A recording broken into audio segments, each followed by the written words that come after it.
The first one, which is happening at Abu Dhabi, is Kolkata playing Hyderabad.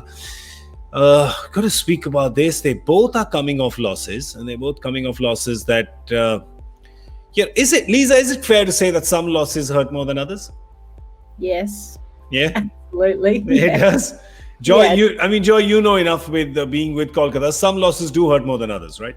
No, absolutely. I mean, especially the kind of loss they had. It's not just about losing. It's the way they lost. That was not a loss. It was a capitulation. Yeah. They just gave up and rolled over and played dead because the other team just walked all over them. So I think that's a big problem. They didn't get to fight in it. If they'd got 3-4 wickets, something had happened. Mumbai made it, scrambled through in the end.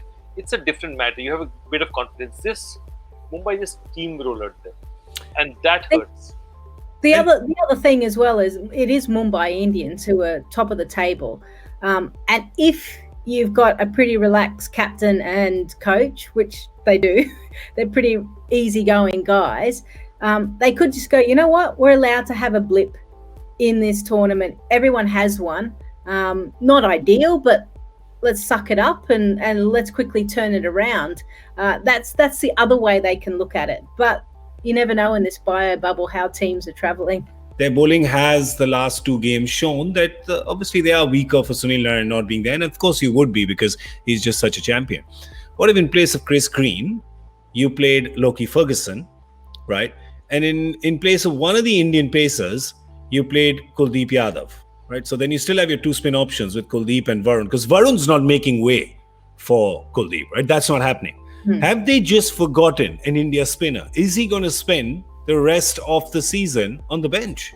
Oh, I completely and utterly agree. So first off, this is a really important encounter, because if you look at this table now, it's looking very like Delhi, Mumbai, Delhi right at the top. Then there's Bangalore after this win hanging up there.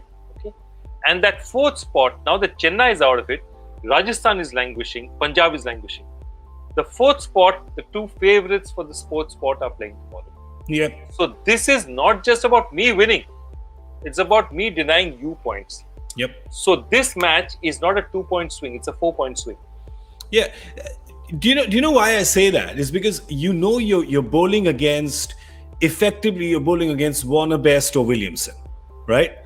Do you want to put Cummins and Loki Ferguson there and not your inexperienced India pacers?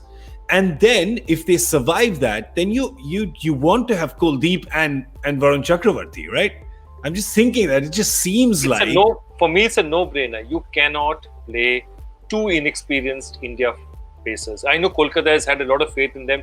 They played 2 of Shivam Mavi, Nagarkoti and Prasidh Krishna. They played 2 of these 3 guys. And honestly, if I have an India player sitting out there, I play one of those. I play Cummins, one of those guys, play Kuldeep Yadav, and immediately play Loki Ferguson in place of Chris Green, and my lineup's made. I just have more experience up front. I would do that in a flash. But what I would do even more than that is I would play Sunil Narine tomorrow. Tomorrow is a 4-point swing game. Yeah. I would play him no matter what. Just on Pat Cummins now, look, I'm a big fan, would always have him in my side, but I've probably been disappointed he's only picked up 2 wickets. Oh, are you saying Loki for Pat? Well, I just thought I'd just throw that. That's a nice one. There you go. Why are we taking him as a compulsory blind? Is it because he's the most expensive player? Well, that doesn't matter. Yes, he got 50 with the bat, but you're right, he's only got 2 wickets. Yeah, that's the concern for KKR. They just haven't picked up wickets in the power play. Let's have a look at Hyderabad now and see what their team is going to go. And they, of course, are they seem to have some other problems, right, Lisa? I mean, they seem to be having problems. They're having such a stop and start season. That's what it is. It's a stop and start season. Yeah, they're showing us glimpses, aren't they? The top order. I mean, even Kane Williamson coming in at number 4, and Manish Pandey as well. Rashid Khan at least is kind of picking up wickets again, but it's that middle order that we've spoken about time and time again with Hyderabad. Vijay Shankar out injured. Now he comes back, not bowling but batting. Yeah, and So yeah, there is still lots of question marks and a new coaching staff really. So it feels like they're still trying to find their way, what their best 11 is and what their batting order is.